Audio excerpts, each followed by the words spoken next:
جو اس کا سیکرٹری تھا اس نے باقاعدہ طور پر اس میٹنگ میں ان کو بریفنگ دے کے روانہ کیا، جو انہوں نے وہاں پر ترکی میں جا کر سلطنت عثمانیہ کے خلاف کام کیا، سازشیں کیں، لوگوں کو خریدا، منافرت پھیلائی، وہ کبھی بھی ظاہر نہیں ہو سکتا تھا۔ لیکن ایک واقعہ ہوا ایسا کہ جس کے بعد اس کی ہمفرے کی جو یادداشتیں تھیں منظر عام آ گئیں۔ وہ ہوا اس طرح کہ جب 1939 اور 40 کے درمیان کا واقعہ ہے، عالمی جنگ جاری تھی، دوسری عالمی جنگ، تو اس دوران جرمنوں کے ہاتھوں یہ برطانوی جو کارندہ تھا، جو جاسوس تھا، جو وفد لے کے گیا تھا ہمفرے، اس کی یادداشتوں پر مشتمل ایک مسودہ ان کے ہاتھ آ گیا اور انہوں نے اس کا بغور مطالعہ کر کے برطانیہ کی جو مذموم عزائم تھے ان کو پوری دنیا میں جو ہے بے نقاب کیا، اور اس کو باقاعدہ اس کا جو ہے جرمنی میں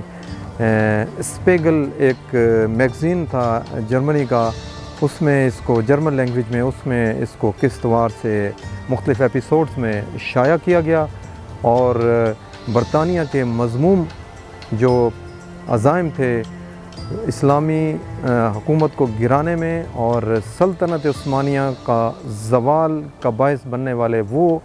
منظر عام پر لائے گئے۔ جب جرمنوں نے اس کو شائع کیا اسپیگل میگزین میں، تو اس کے بعد کچھ عرصے بعد ایک فرانسیسی میگزین تھا، اس نے بھی اس کو چھاپا اور مختلف قسطوں میں اس کو چھاپا اور اس کی سٹوریز بنا کے سٹوریز کی صورت میں شائع کیا۔ اور اس کے بعد پھر ایک لبنانی رائٹر تھے اور ان کو یہ شوق ہوا کہ اس کا جو ہے میں عربی میں ترجمہ کروں، اور انہوں نے عربی میں اس کا ترجمہ کیا اور اس کے علاوہ انگلش میں بھی ترجمہ کیا، اور یہ جب مختلف تراجم ہوتے رہے، ترجمے ہوتے رہے جرمن لینگویج میں، فرینچ لینگویج میں اور انگلش میں، اور اس کے بعد عربی میں، اور پھر ابھی ریسنٹلی کوئی 25-30 سال کے دوران یہ اردو میں بھی جو ہے اس کے ترجمے ہو چکے ہیں، اور یہ پوری طرح سے برطانیہ کے عزائم جو انہوں نے سلطنت عثمانیہ کو گرانے کے لیے کیے تھے، تشکیل دی تھی، سازشیں منصوبے بنائے تھے، وہ پوری طرح سے بے نقاب ہو چکے ہیں، اور اب ان کو اپنا سر چھپانے کو جگہ نہیں مل رہی، اور یہ برطانوی حکومت کے ماتھے پر ایک ایسا کلنک کا ٹیکہ ہے جو زندگی بھر اس کو یہ صاف نہیں کر سکتے۔ ان کی بدنامی کا باعث ہے اور ان کے لیے شرم کا باعث ہے، ان کے سیاہ کرتوت جو انہوں نے سلطنت عثمانیہ کو گرانے کے لیے، سلطنت عثمانیہ کو زوال پذیر کرنے کے لیے کیے تھے۔ برطانوی جاسوس ہمفرے اپنی یادداشتوں میں لکھتا ہے کہ ترکی کی سلطنت عثمانیہ کو گرانے کے لیے، کمزور کرنے کے لیے ہم نے بدھ مذہب سے متعلق ایک ضرب المثل کو فوکس کر کے ہم نے یہ جو ہے یہاں پر جا کے ترکی میں مشن ترتیب دیا کہ وہ جو ضرب المثل ہے بدھ مذہب کی، وہ کچھ اس طرح سے ہے کہ بیمار کو اس کے حال پر چھوڑ دو اور صبر کا دامن ہاتھ سے مت چھوڑو، یہاں تک کہ وہ بیمار کڑواہٹ کو میٹھا سمجھ کے لینے پر مجبور ہو جائے، دوائی لینے پر مجبور ہو جائے، اس دوا کو کڑوی دوا کو میٹھی دوائی سمجھ کے، میٹھی چیز سمجھ کے اپنی زندگی بچانے کے لیے لینے پر مجبور ہو جائے۔ اس کے مصداق ہم نے ترکی میں اپنا مشن شروع کیا، اور جو اس وقت کا سلطان تھا اس سے ہم نے، جس کو ہم کہتے ہیں بقول ہمفرے کے، جس کو ہم کہتے ہیں بیمار سلطنت، اس کے سلطان سے ہم نے ایسے معاہدے کروا لیے وقت سے پہلے اور وقتاً فوقتاً اس کے ساتھ ساتھ بھی، کہ جس سے ہمیں آنے والے وقت میں کامیابیوں کے روشن مناظر نظر آنے لگ گئے، اور ہمیں یہ محسوس ہوا کہ مستقبل ہمارا ہے نہ کہ ترکی کا، اور ترکی کو ہم واقعی زیر کر لیں گے۔ اس طرح کی اور بھی ویڈیوز میں ہمفرے کے جو مشن کے معاملات تھے، جو منصوبے تھے، جو واقعات تھے، وہ آئندہ بھی آپ کے سامنے بیان کروں گا۔ یہ ابتدائیہ تھا اور اس میں کچھ انٹروڈکشن تھا ہیمفرے کے بارے میں، اور جو برطانوی حکومت نے اپنی وزارت نو آبادیاتی وزارت میں جو مقاصد ظاہر کیے تھے، جو وہ پروگرام تشکیل دے رہے تھے، اس کو متعارف کرنا بھی ضروری تھا۔ تو آئندہ اس طرح کی ویڈیوز بھی لے کے آؤں گا، آپ کے سامنے پیش کروں گا۔ Thank you.